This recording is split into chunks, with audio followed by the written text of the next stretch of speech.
Hi, everyone. Good evening, good morning, good afternoon, wherever you're hearing me from or wherever you're watching me from. I'm grateful that you've joined me once again on this platform. Rhoda 360, like I always say, is a platform where I share about life's curiosities, my life, research, um, issues about just general lifestyle and the things I do about myself. And we also share stories about people, their journeys along life and everything. And in this episode, this is a very vulnerable episode.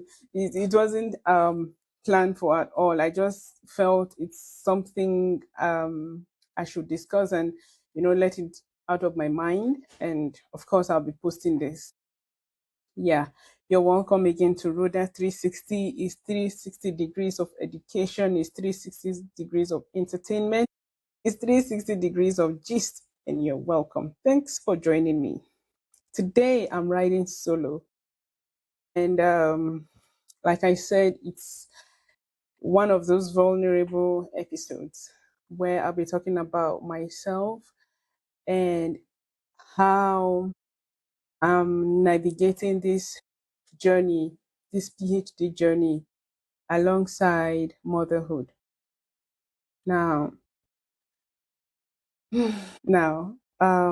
if you are ever in this journey, if let's say you are going through your research or your master's program, or you're building some form of business or career, or you're finding life or cutting through life somehow, or finding your path somehow in life, and you're building your home alongside, you're having kids alongside, you're training kids alongside. I want to use this medium to say thank you and well done. Well done. Look, if nobody has said thank you to you, or if nobody has said well done to you, here am I saying well done. And thank you for the sacrifices. Thank you for the love. Thank you for agreeing to do this for your children, for yourself, for tomorrow. If you're a woman that has decided not to have kids, either have kids before you began your journey of um, maybe breakthrough, like I call it, maybe getting a master's degree, getting some postgraduate study, or some career diversion, or some, you are navigating life somehow, finding yourself, finding your path in life. You've decided not to have kids for now, or even in the future. It's okay. It's still well done to you, because it's a lot of effort put into deciding not to have kids while building a career or a brand, or navigating life somehow. Again, if you're planning to have kids while navigating through life, career, business, or other aspects of life, is still okay. It's still well done to you. It's a lot of sacrifice. It's a lot of planning to be done on your part to make sure you don't sink along the way, right? Well, for today's episode, it's just like I wrote down, appreciation of women, career women, academics who are in this journey, PhD students, especially master students who are in this journey, doing it, writing those papers, conducting those research, and still being mothers, intentional mothers. It's it's something that one cannot explain except you're going through it, or except you've gone through it. And I say a deep, deep, deep well done to you. Now, about me, like I said, it's um an episode that I didn't even write. I didn't even get my notes. I'm just going to rant. It's a ranting episode, but a grateful rant anyways. I'm grateful for having kids when I did. I'm grateful for the period, growing up with my children. My first is about 10 now, 10 plus. I'm grateful for, that opportunity to be called a mother, the opportunity to, have the, grace to take care of another individual, another human being. I'm grateful. But then in navigating life, especially an academic life, from postgraduate to your PhD to postdoc and the rest, it's not an easy journey at all. It's not an easy journey, especially if you don't have help. It's not an easy journey, especially if you don't have someone to leave the kids with, especially if you don't have someone to, look after the kids while you still those 2, 3, 4, 5 hours of study. And of course, those 3, 4, 5 hours are not even going to be complete because you'll be checking on them, right? Hmm. It's a lot. Where do I start from? Maybe it's overwhelming at this stage for me because during my masters, I wasn't completely with my kids, right? I wasn't with my kids during my masters, and I did my masters in a different place where the family could not join me, right, until I finished. At a point when I was close to finishing, there was no point for them joining me anymore because we're going to live there um, at, at any time anyway. So, yeah, so that's just it. I did my master's um, with my children not being physically there, right? But then the emotional and psychological burden that came with studying somewhere away from my kids where was is still something I will not advise anyone to go through. I will not even pray that on my enemy. It was a burden that landed me in the hospital numerous times. Now, I had my first mental health diagnosis during that period. Like I could wake up with anxiety attacks because I didn't know or I didn't understand how my children were faring. Because these are kids that I gave birth to, and I saw them wake up and sleep every night, you know, for years until I had to leave for my master's program. Now, so it was very difficult to adapt to that situation, to wake up in the morning and not have my kids in my arms, or to sleep at night and not have to hold their hands and pray together. It was hard. It was hard. So most times I spent my time at the library, at the school library, no matter how far it was from the house. I spent my time there. I went to church, prayer meetings, and prayer meetings gave me hope. Shout out to International Christian Assembly, Bangkok. You guys were really supportive. The Friday night prayer meetings, you know, helped me a great deal. In fact, I got most of my miracles attending that prayer meeting. But then that was it. Spent 2 years and finished my master's on time. And I kept applying for a PhD program, although I had met my supervisor earlier before then, but then I didn't get a scholarship. Now, if you were from my kind of background, you know how important scholarship is. Funding, especially funding, is if you were going for a PhD program in another country. So I kept looking for funding. I had admissions, but there were no funding. I kept looking for funding, both government and non-government funding, until it finally came and I took it. Now I took it and we moved where we are to where we are right now. And I started my program. In fact, I started my PhD twice. Yep. I mean, I, yeah. I enrolled in a PhD 2 times, 2 different schools. Lucky one at that. Yeah. So the experience from the first school is another episode on its own. But I'm grateful that I had to experience that. If not, I wouldn't have a story to tell. So I started my PhD hoping that maybe I could dedicate the same time and the same level of curiosity I had back then in my masters, the same level of zeal, I um, used during my masters. Yes, because that helped me.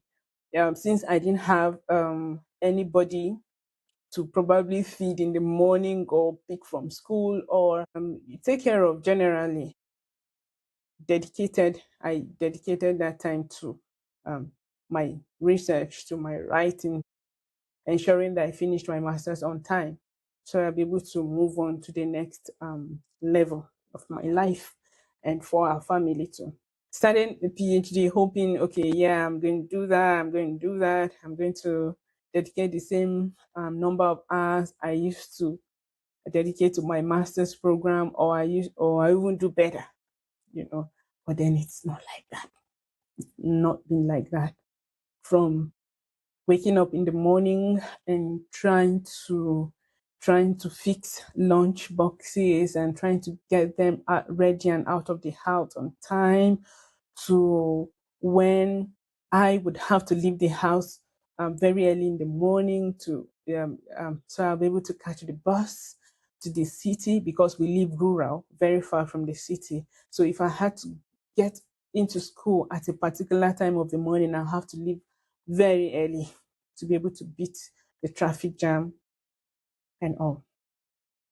To the times when during winter they, they, they're probably down with some cold and some cough. I need to stay with them.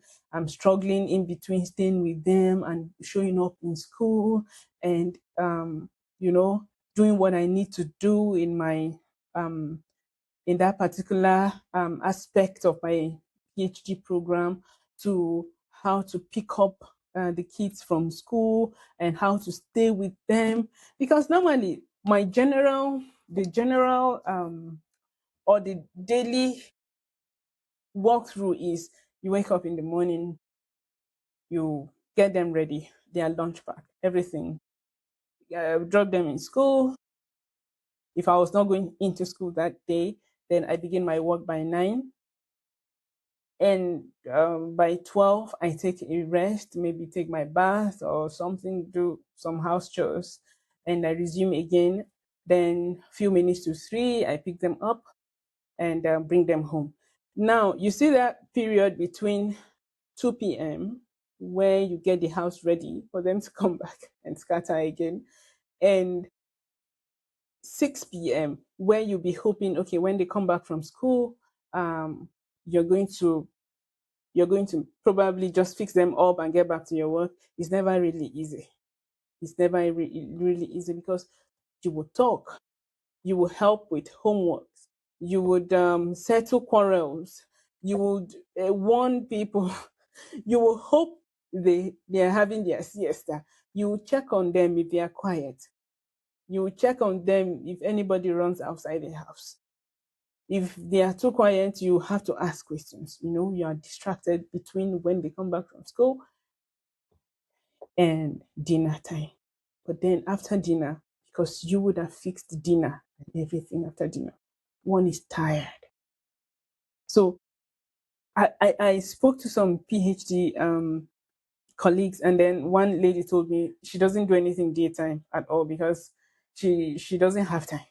Because by the time she takes care of her kids in the morning and she goes to school, runs some workshops here and there, and she comes home to pick her kids from school, and they are back, and she runs, do all the school and home runs and everything. She's tired, so she works at night. For people like me, I'm tired. By 9, 10 p.m., I'm fatigued. Fatigue is calling my name. I'm tired. I just want to go to bed. Sometimes when I'm on bed, it's not as if I'm even sleeping. The insomnia that comes with research program. Yes, I also suffer it. And so and this goes on almost every day, no matter the calendar schedules, no matter the to-do list, monthly to-do list, weekly to-do list, daily, hourly to-do list, no matter what. Navigating a PhD program with kids, it's never easy. It's never easy at all, at all. Now, I'm not saying this to scare anybody. Maybe if you've not started your program or maybe your master's or PhD or some postgraduate studies, I'm not saying this to scare you. This is just my experience, right? Because people read meanings into a lot of things these days. I don't understand. If somebody shares their experience and then people are all over saying a lot of things. No, that's not it. This is my experience. This is my experience, and probably people, one or two people that I've spoken to about this matter, people's experience can be different. Some people, I have a friend from India who has come with her mom to help her. Aha. Right? Then for some people, their spouses do not work. So if the spouse decides not to work, or you guys decide that your partner will not work and will stay home with the kids, then it's different, right? For me, my partner is actually supportive, very, very supportive of myself and the kids. He does his bit around the house. And I'm really grateful. I'm really, really grateful for that. Sometimes I say, if not for his level of support, I don't know how I would have navigated the last few months. Then again, community. Okay, yeah, because I don't have a note, so I'm just all over the place. But okay, I just shared the challenging aspects now. The other things I've not even mentioned, but the video is getting long. It's already 17 minutes. So, one thing that has helped me, aside having a supportive partner, is community. Right. So when I came, I joined a local church here, not a Nigerian church. Yeah, I go to Nigerian churches. I've visited them. I visited two Nigerian churches, one Ghanaian church. Yep. But then my local community church where I stay is not a Nigerian church, it's an Assemblies of God. Yeah. So, and these people have been really, really, really, really supportive. I think it's a story I'm going to narrate in another episode or another day when I'm led by the spirit, because today yeah, it's just a vulnerable episode here. So they've been very supportive. They've been since the first day I came into this town, because we're in the town, but we're living rural, like I said, since this first day I came into this town till now, you know, I've been having a lot of support. Plus, the town where we are is a small place. So it's like where, everybody knows someone, or someone, yeah, everybody knows someone kind of town. So when we came and I took my kids to church and people met them and people met us, we introduced ourselves, who we are and why we're here and everything. We're accepted into the community. So where I'm happy is because my kids are safe where I am. Secondly, the community is very supportive. This is a kind of, I could call one or two people to help me pick up the kids, or call one or two people for the kids to stay with them for maybe 2, 3 hours before I get back from the city, you know. Then aside that, God blessed me with a family I call my own in this town. Hmm. Somehow when God is going to turn your situation around, it looks stupid. When I was looking for accommodation and I chose this place. I chose this place, one, because of the name. Secondly, the agent was ready to do an online home viewing for me because I was not in the city when I was looking for accommodation. Because normally you'd have to be here to view your home before you take up any accommodation. But I wasn't in this particular city when I viewed the accommodation. But then the agent was ready to do it online for me.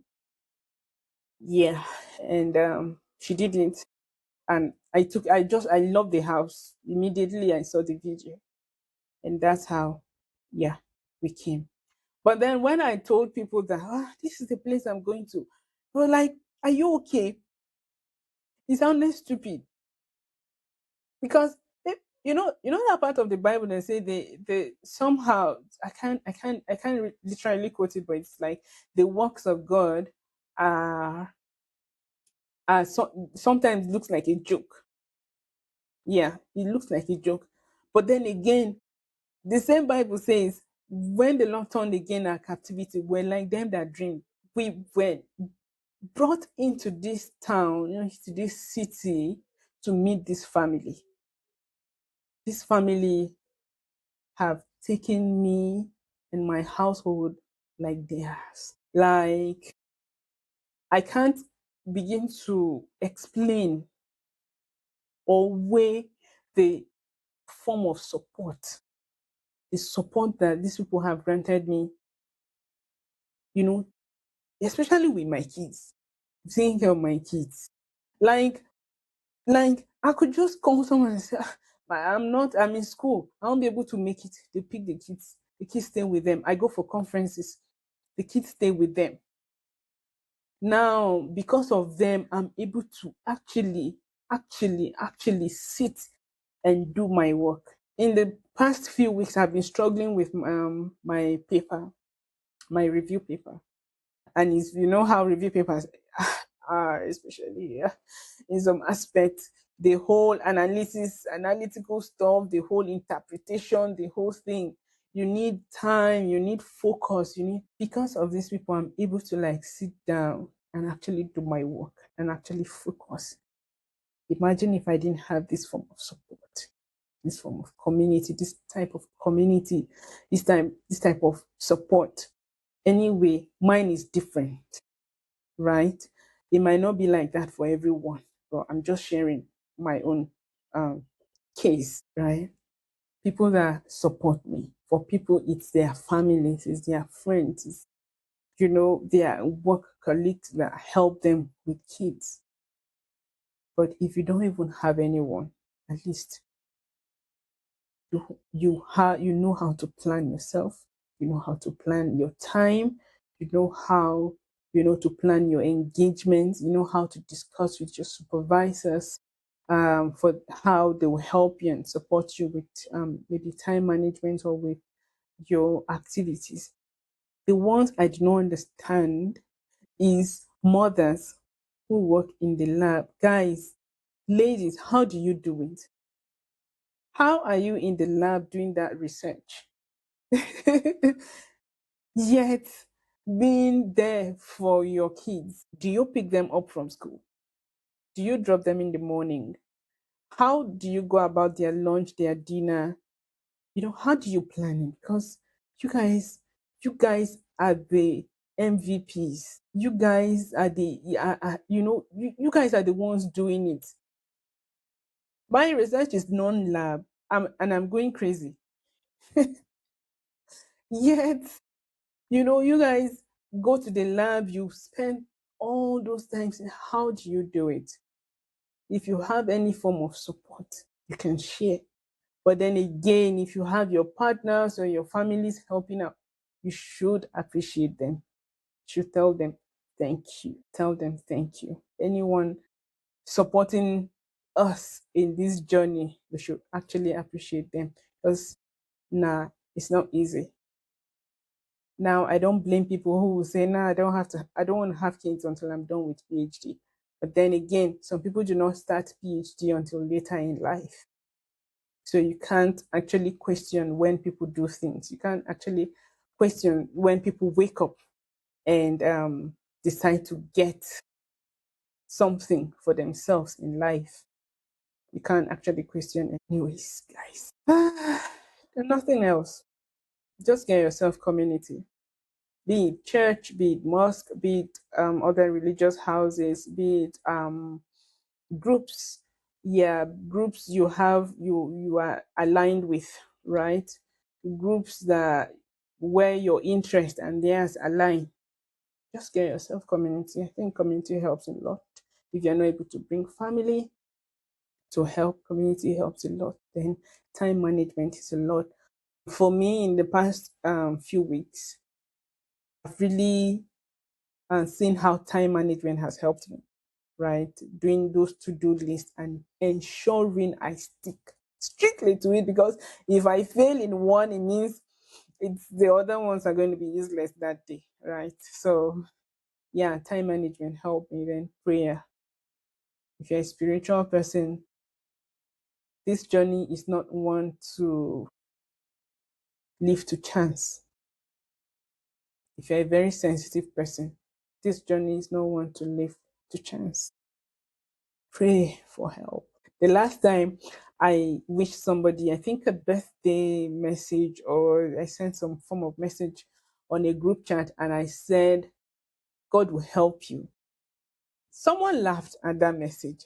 And I wonder how that is funny, because for me, I've enjoyed God's help. I won't lie, I've enjoyed help from heaven. God has raised men, raised women, raised strangers to come to my aid. So when I pray for help for anyone, it's because of the experience I have had. So call on God, call on the Creator, however you believe in. Even if you're an atheist, don't leave anything to chance. Don't leave anything to chance.